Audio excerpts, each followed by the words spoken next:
Alrighty, welcome to Gear Up, and today we'll be talking about numerous sports information.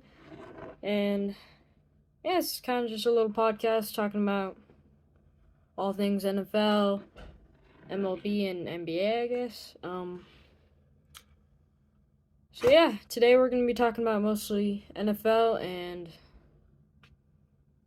things about what NFL teams need to succeed in the playoffs. So let's just head right in it after this little. So first, today one of the first things I'm going to talk about is my top five teams right now in the NFL going playoffs. It's week 18, but most of these teams are out, or most of the players are opting out of week 18 if they already clinched playoffs. So I'm going to talk about the five teams I think are going to do best in playoffs. And I'm going to start off with number five, and I'm saying the Detroit Lions.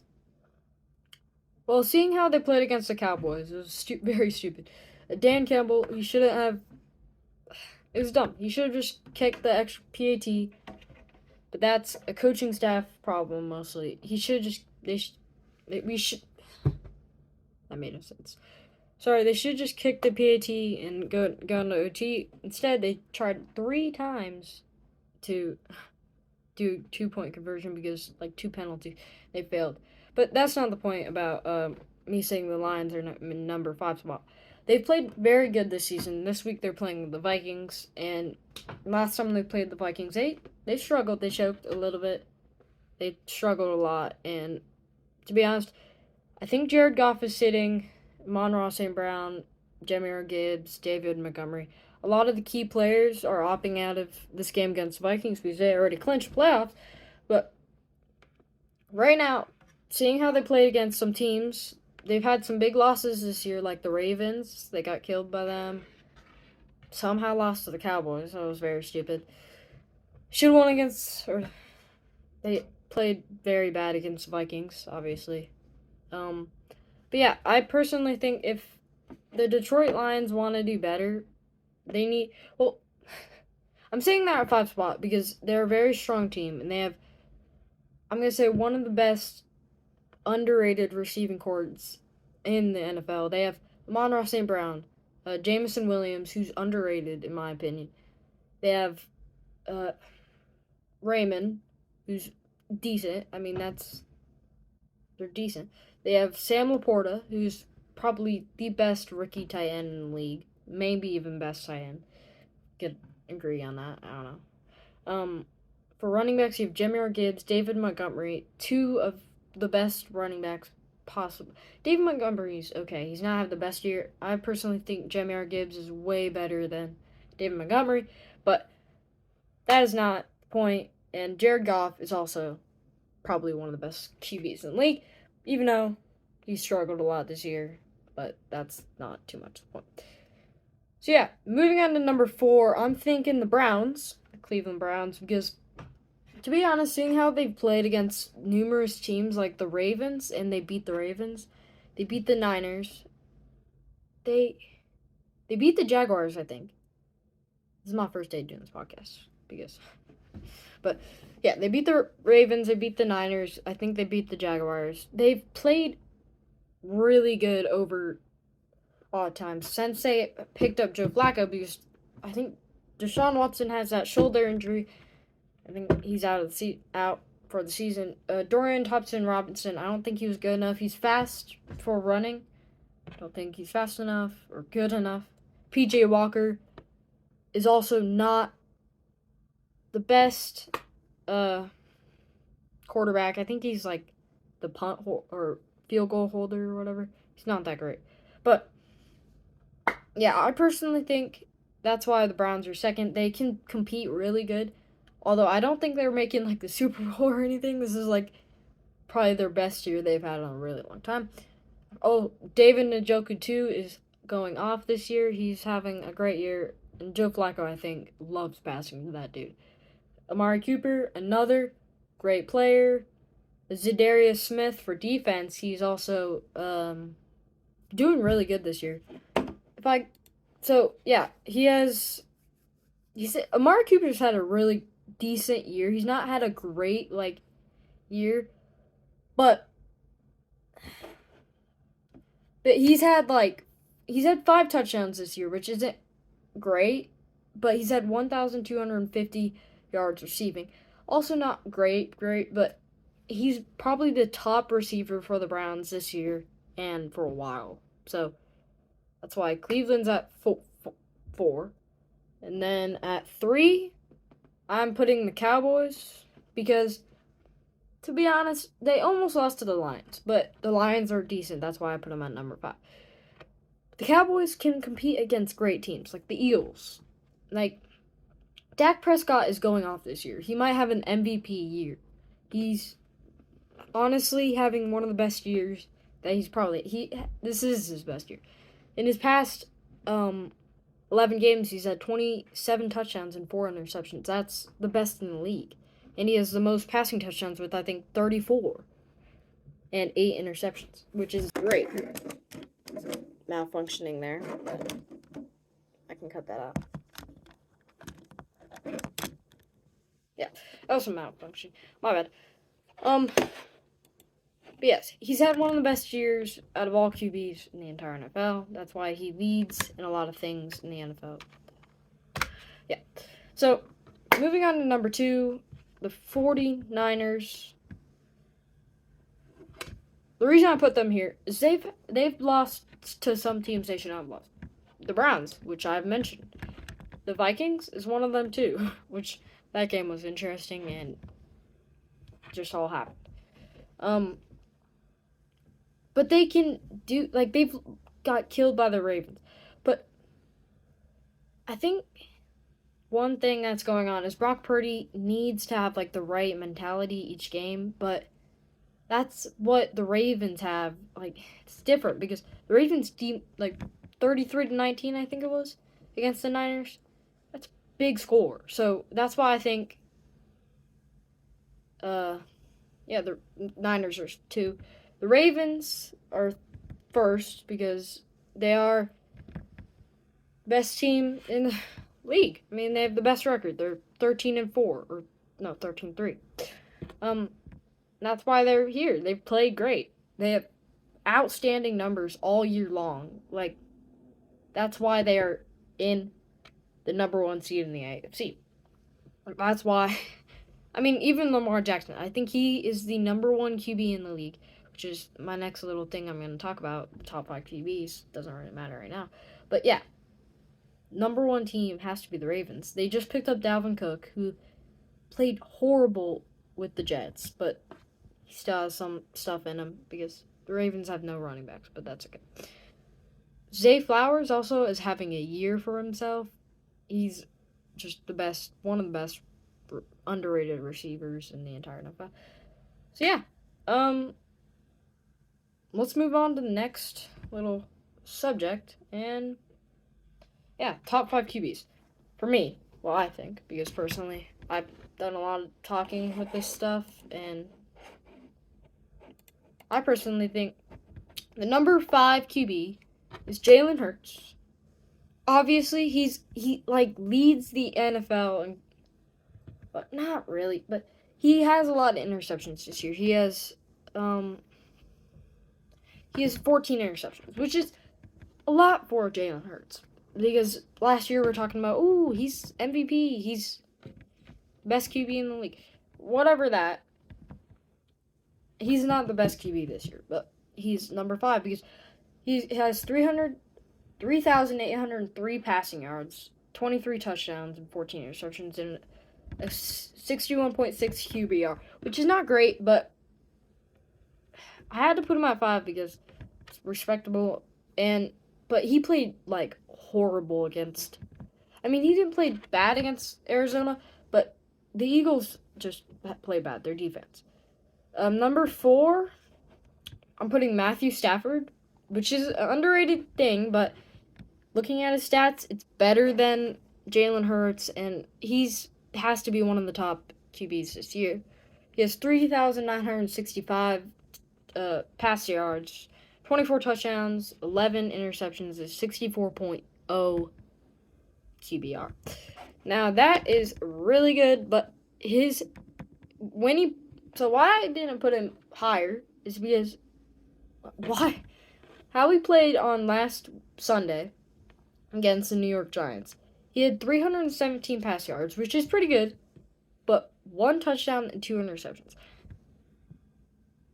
And I think he had a 41.6 QBR in that game. Let me just check real quick if I'm getting... Yeah. Yes. He had a 41.6 QBR, which is horrible. But still, he's played great. He's led the Rams to a 9-8 record, which they've played outstanding this year. They've lost some bad games, but Puka Nacua in that entire Rams offense is amazing, and their defense is getting better over time. So yeah, so number 3, going Brock Purdy, because he has the best QBR in the league with 72.7. He has 11 interceptions, 31 pass TDs, which is right below, which is second in the league, below Dak Prescott. Then he has 4,280 pass yards, which is also second in the league. I don't know who's first, but that is great, outstanding. So it just makes sense to put him at 3. Number 2, Dak Prescott. You probably thought this was coming, but he has 4,237 pass yards, 32 touchdowns, and 8 interceptions. 8 interceptions is very low for Dak Prescott. As you remember last year, he had too many interceptions. And he has a 70.5 QBR, which is tied for, I think, second. Which is great. And then we got number 1. Think you guys saw this coming. Lamar Jackson. He's just had an outstanding year. His stats might not show that, but he's leading to the Ravens like a 13-3 record, which is their first time in like a really long time. He's had 3,678 pass yards, 24 touchdowns, 7 interceptions, 65.3 QBR. And he only, in last game against the Dolphins, he had 5 pass touchdowns and 0 interceptions in a 95.9 QBR, which is probably one of the best stats I've seen. And he had a 321 passing yard game. But yeah. Alright, so that is it for this segment. So yeah, let's move on to the next little part. Yeah, for this podcast today. Yeah, so this next part that I'll be talking about is who are, like, because we know who are in the playoffs, right? Or technically, there's still some teams waiting to be in. But who are, like, the scariest teams that anyone could face? And I personally think one of them is the Browns. I just talked about them, but if you look at some of their stats for some of their team, it's kind of crazy. Like, Joe Flacco has 1,616 passing yards. Not great, but he still has more than Deshaun Watson and and Dorian Thompson-Robinson combined.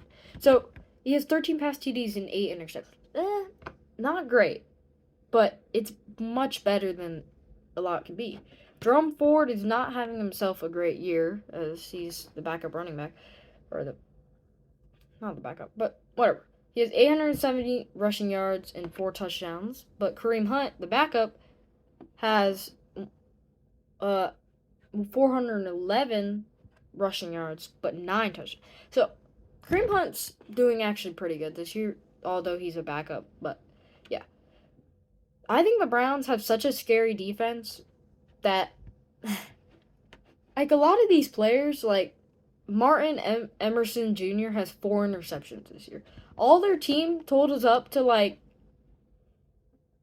sorry, I'm looking on my computer because their entire team interceptions goes up to 17. That's just interceptions. If you look at, like, I don't even know, like 10 forced fumbles this year.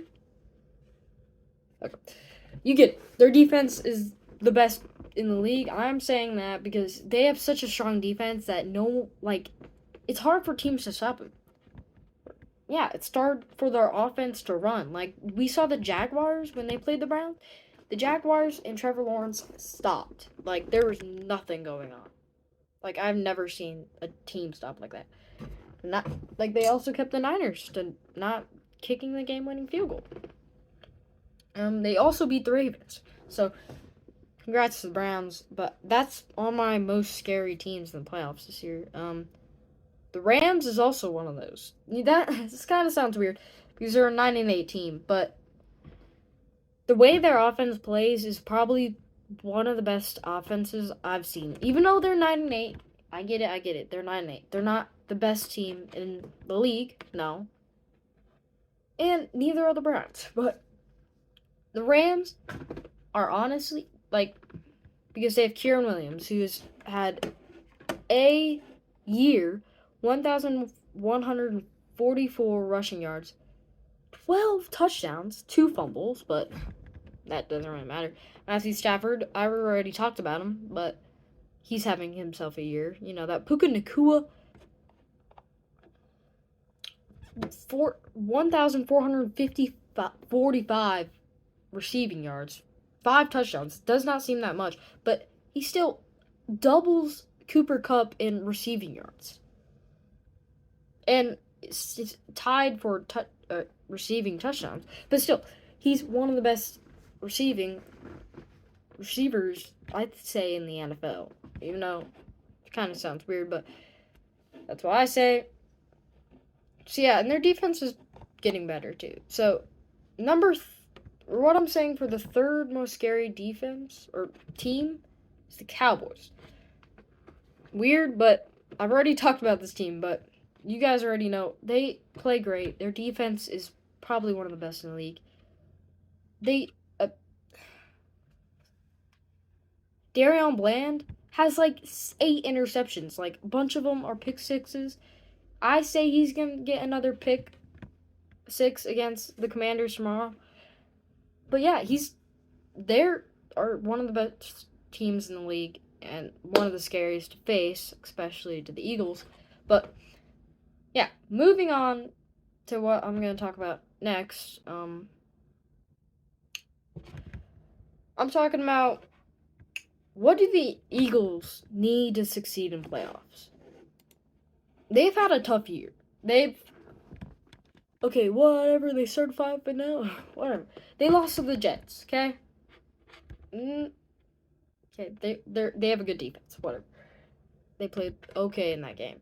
But there's certain games where they can't. I don't think the Eagles are an NFC conference team or like an NFC championship team or a Super Bowl team for a little bit until Jalen Hurts fixes himself. Like, he throws too many picks, too many turnovers by the team. The defense has just let off.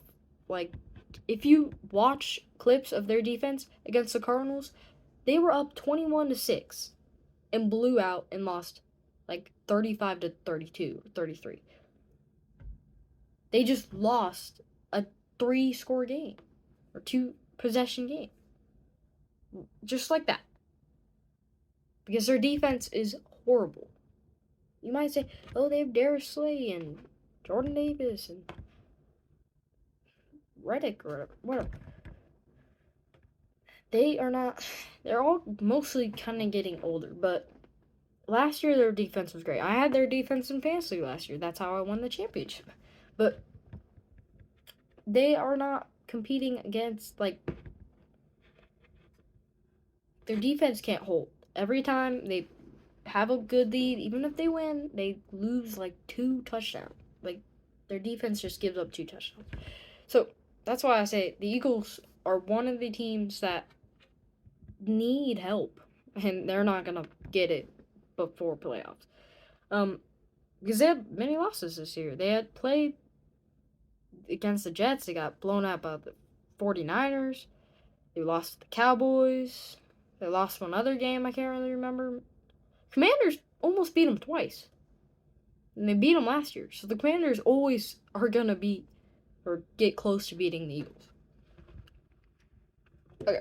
So, yeah, that's enough for me talking about the Eagles. But now I'm going to be talking about kind of the same thing around the Vikings. As they got that humiliating loss to the Packers after nothing is going right for them. To be honest, they have no QB, of course. Nick Mullins is okay. He's the only one that can actually pull through. Jaron Hall should just be thrown in the trash. He's horrendous QB. I can't even believe he's anywhere right now. And then Joshua Dobbs.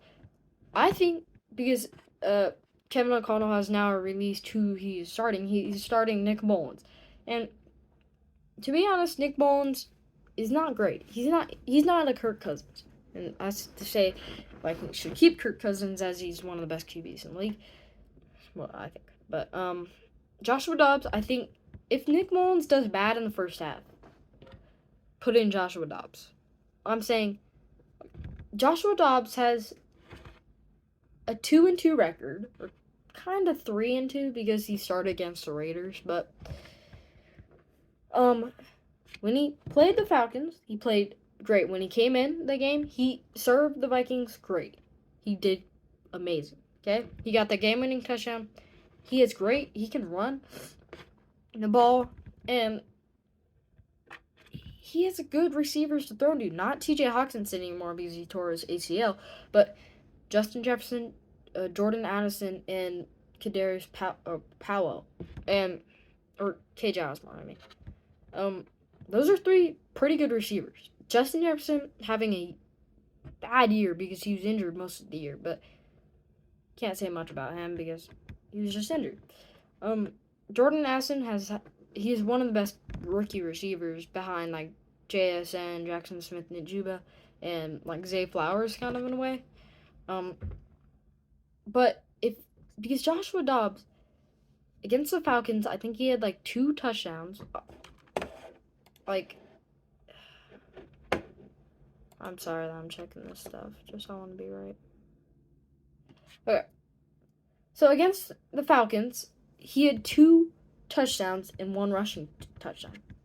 He had 158 rushing yards, which is also pretty good. Looking at Nick Mullins every week, he's better. Okay.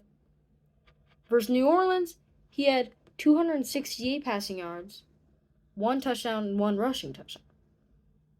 And both of the Atlanta and New Orleans game, he had an 89 QBR, which is pretty good. Versus Denver, which was a hard game for him, but he still had an okay game. 221 passing yards, 1 touchdown, 1 interception, and 1 fumble. And that fumble should have been targeting because after the game he got suspended. But that 1 interception he just threw, but he still had a decent game. Like, not horrible. He had a rushing touchdown too. He had 62 QBR, which is not great. Versus Chicago, he had 185 yards passing, 1 touchdown, and 4 interceptions. Okay, that's a lot of interceptions. That's a lot. But he can still do something. I bet you Tom Brady has had like 4 games, maybe even more, with 4 interceptions. I'm not saying Joshua Dobbs is going to be as good as Tom Brady, but he at least has got us a 3-2 record. He's the only backup QB that has got him 3 wins or more. But yeah, I personally think the Vikings need to start Dobbs, and after that loss to the Packers, they need to do something. But yeah, now my last thing I'm going to talk about today is the king of the AFC, aka Lamar Jackson. Outstanding player. This is not the last thing I'm talking about, actually. I have one more thing. But he's an outstanding player. He's one of the best QBs in the league. I already talked about him. You guys all know about him. But seeing how he's played each week against each team, and he just progressively, he just gets better every week. Okay, he might throw more picks, whatever. 5 touchdowns, 0 interceptions against the Dolphins, who are also a good team. He's just done it. So that's what I gotta say about Lamar Jackson and the Ravens and how he's so good.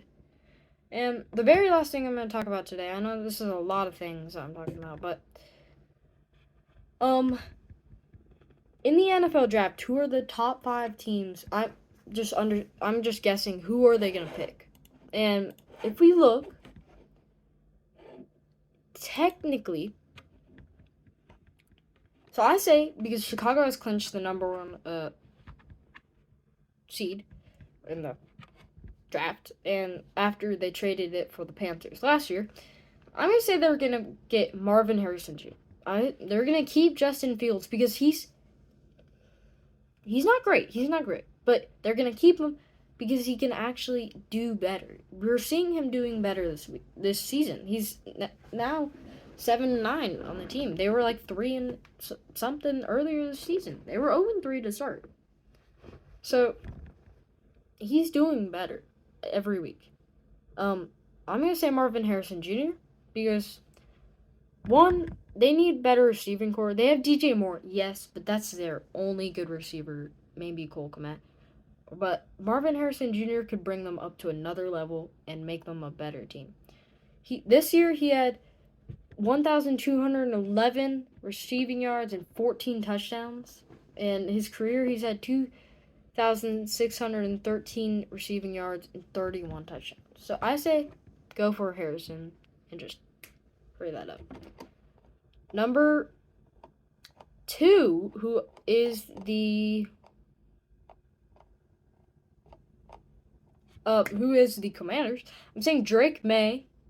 Of course, I've watched him all year long. He's an outstanding QB for the Tar Heels.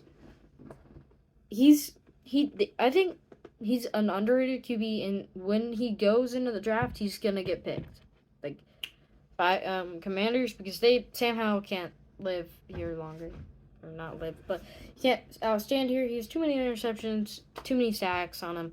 His own line sucks. So this year, Drake May has 3,608 passing yards, 24 touchdowns, and 9 interceptions. Last year, he had 4,321 and 38 touchdowns, which is a good year. And in his career, he's had 8,018 passing yards, 63 touchdowns, and 16 interceptions. That's why Drake May is probably going to go to the Commanders. Number 3, to the Patriots. I'm going to go Bo Nix. Yes, this might sound insane, but Bo Nix has played great all year. He's an underrated QB.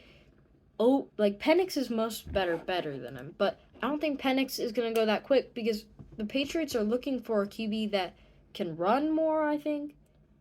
And he's like Mac Jones kind of in a way. I'm not going to lie. I hope he's not a bust like that, but he has an arm, and I think he's going someplace there.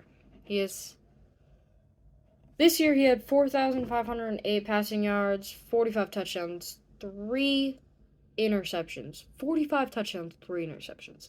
And a 77.4 completion rate. I didn't really talk about that before, but yes. That's why he's probably going to the Patriots. He looks like a Patriot too. So, the next one that I will be talking about is Rome Odunze. I hope I'm saying his name right, but I'm going to say the Cardinals are going for him. He's outstanding. He's maybe better than Marvin Harrison Jr., but I think the Bears would just go for Harrison quick.